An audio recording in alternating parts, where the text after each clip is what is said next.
check out Shop Overland Apparel, your source for Anvil's Adventures merchandise and more.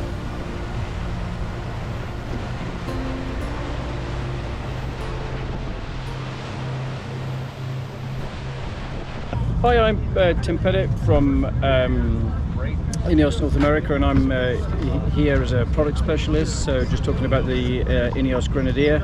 So a few basics about the vehicle. This particular one is the Quartermaster, but you know the specification and the mechanical stuff is largely the same. So we're using a BMW inline 6-cylinder engine. Uses a ZF 8-speed automatic transmission. The engine has been slightly retuned for our application than you'd find in a typical BMW project, so a little bit more torque, slightly less horsepower for this application. It's permanent four-wheel drive. It uses live axles or solid axles from a company called Carraro. That gives us tremendous off-road ability. We use a ladder frame chassis, which is powder coated and e-coated from the factory, and you can choose colours with that. You can choose a grey, a black, or a I noticed red. This one's red, yeah. This is the red one, yeah. Inside, it's all about versatility, capability. So we have a lot of analog buttons, we have a lot of switches. Our seats are manually operated, for example. There's different versions. We have a Fieldmaster and a Trailmaster, which focuses slightly differently on whether you're going to do a little bit more on-road or off-road. Okay. Yeah, and that's awesome. All right, well, let's see.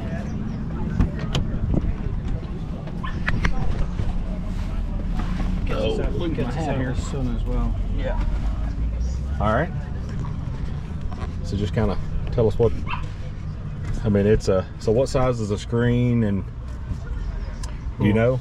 I can't remember what it is now. Yeah, that's that big. Yeah, it's that big. I'm gonna say it's pretty close to what the new Jeep, the 2020 Jeeps are. So probably say 11 or 12 inches wide. Yeah, it's 12 point something. I think I can't remember exactly what.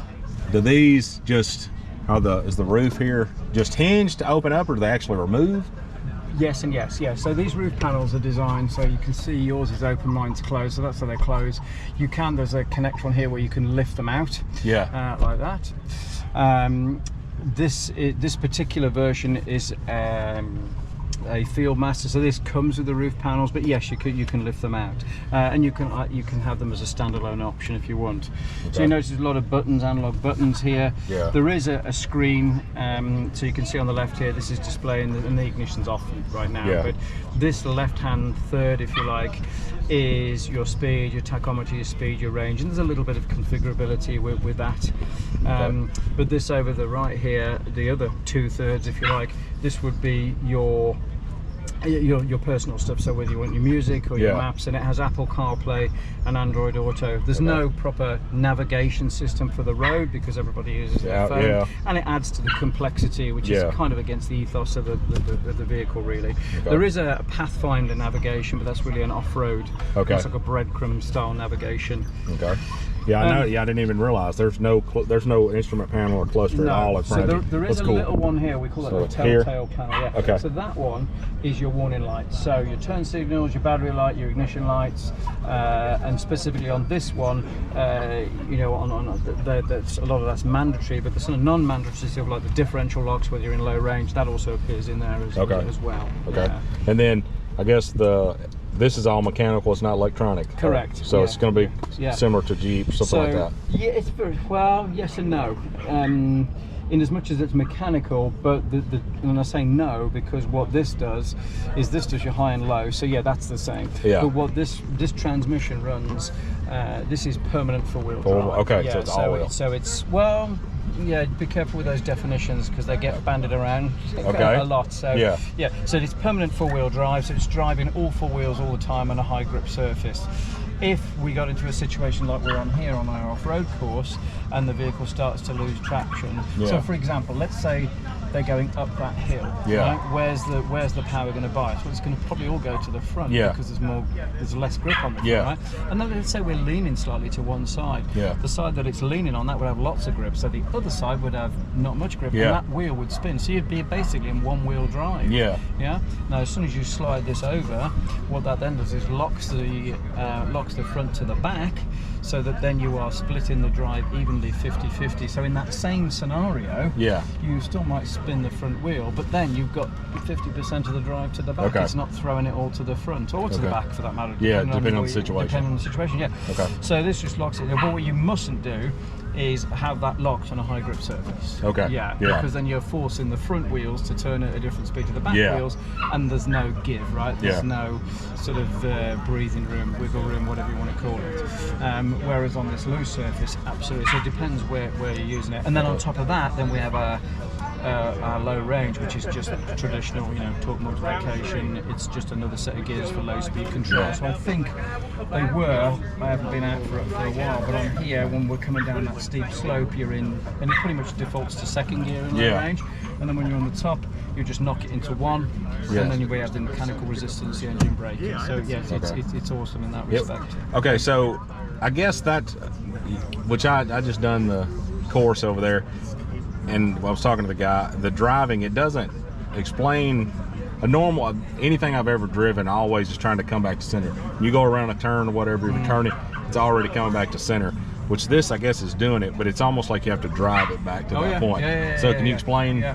So what we've done with this vehicle is we have what we call a recirculating ball steering, which most people are like, what the hell is that? I have no idea what you're talking about. Well, it's the type of steering system that you'll find on a lot of more heavy-duty vehicles than perhaps, like looking at that Jeep or a Bronco or whatever. Yeah. So the idea is with that recirculating ball, you've got more surface area touching the moving parts than you would say with a rack and pinion. So the idea is it resists any shock loadings that you would have, and that could be rocks, it could be ruts, it could be mud, or like a corrugated road, and it smooths all of that out. That's what I noticed going over the rocks up there. I didn't feel like the steering wheel's doing this, but when I went around, when I wasn't going over something, it was like I was having to turn myself back. So there's more resistance when you're coming back. Yeah. So exactly what you just said, you have to drive it. But we've tried to build this vehicle with off-road use in mind. Now the other thing in the US is we're not probably going to use this as a work truck, right? Yeah. But in Europe, there's fire departments, for example, where I'm from, we have a lifeboat, where they go around the coast towing boats to rescue people. We're going to be using it for that. So it's a utilitarian machine. Yeah. Because we don't have a bunch of F-250 this and dot That's around true. that, That's true. Yeah. So we have lots of vans, but if you want to go across a field or tow something heavy, the van's not going to cut the okay. So that makes sense. It's just a different culture, right? Yeah. But, so well, it's I love it. I mean, is there anything inside it, anything else? I know there's a lot going on up here. Yeah, so we've got, because we're not heavily dependent on menus, and also talking about menus, by the way, I should have mentioned this before. We have this is a touchscreen, and I can't show you without the ignition on. Yeah. But let's say, and this is kind of a nod to its more sort of utilitarian use. If you had gloves on, it's cold, wet, dirty, or you're using a chainsaw or whatever it was, and you couldn't, or you didn't want to touch the touch screen, you've got full functionality by using this. So this just goes through these options here: audio, off-road, back, whatever. That's all down here, and there's a couple more actually up on here, like your off-road stuff as well. And you are able to select that just by turning it and doing that. So if you've got stuff on your hands or whatever. Well, that's cool. The idea of that. I like the feel of I mean, everything about it's just, to me, it's like I feel like I'm in a cockpit of a fighter jet. Yeah, and I mean, menus are great because they do save a lot of space, but they're somewhat annoying, and if it, especially if it's blocky and it doesn't catch up, and that's what people criticise, right? They don't like it for that reason. But menus do save a little bit of space, so we do need a bit more space, and obviously this is a capable vehicle with many more functions on it, so you need the space, right? So we've got our differential locks up here. We have an off-road mode, a wading mode. You know, and we've got a switch pack here, which is pre-wired into the vehicle. So you might have noted, well, you actually can see here. Look, you've got the light bar. Yeah, I on saw here, it there, yeah. and that's pre-wired, and they call them Deutsch connectors, if I've said that correctly. But it's basically just a 2-pin connector. Yeah. So when we attached this light bar the other night, we just bolted it on. There's a little box here. You lift that up, Yeah. and then straight in. Really? Yeah, Okay. rather than, you know, pulling the headliner down and trying to figure out how to do it. cursing Yeah. where wires are and God knows what. So yeah, it's pretty nice. And there's on this particular one, there's also those connectors down by your feet. There's one under the hood, and this has 2 either side. The Grenadier has 4 on either side. Yeah, sorry, 2 on either side. Okay. 4 in total. Yeah. So yeah, it's that idea that it's a blank canvas and we can, you know, Yeah. throw stuff on to it depending on what you're going to do with it. You know. Well, it's by far, it's awesome to see something coming to America that's different than Yeah, Chevy, for Ford, sure. Dodge, Jeep. Yeah. You know, Yeah, which for that's sure, yeah. you're Yeah. probably more in a competition with Range Rovers, Land Cruisers, all that's kind of, I guess, more of the. Yeah, I suppose so. Yeah, I mean, Yeah, it depends on the market. But I think the thing about this is, you know, the concept of this vehicle, no nonsense, you know, very capable, versatile machine. You know, a lot of manufacturers many years ago everybody had a go at making stuff like this, Yeah. but it's moved on a bit, and I think people miss that sort of Oh, yeah. versatility and capability and simplicity as well. But with a little bit of a modern slant to it, you know, with Apple CarPlay and you know, and of course this also have traction control, stability control, anti-lock brakes. If you buy, depending on how old you buy stuff, it might not have any of that stuff on it. So it does, and I mean it does. It's fully airbagged. I mean, I'm assuming it's got airbag side curtain airbags, the whole 9 yards. Yeah. And you know, it has to have that from a mandatory standpoint. You can't sell the vehicle in the United States unless it's compliant. I mean, there's little things like in Europe the reversing camera is an option. Here it's mandatory. Mandatory, you have to have a reversing, and there's quite a few little things like that. Well, cool. That are different, you know, for different markets. Well, it's an awesome vehicle. I love it.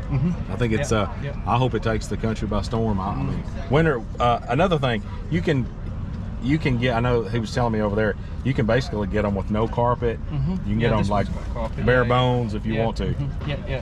Yeah, if you have that version, that comes with the rubber flooring. Yeah. Which I think is great. I love that. Well, cool. Well, all right. I appreciate you kind of going over it with me. Yeah.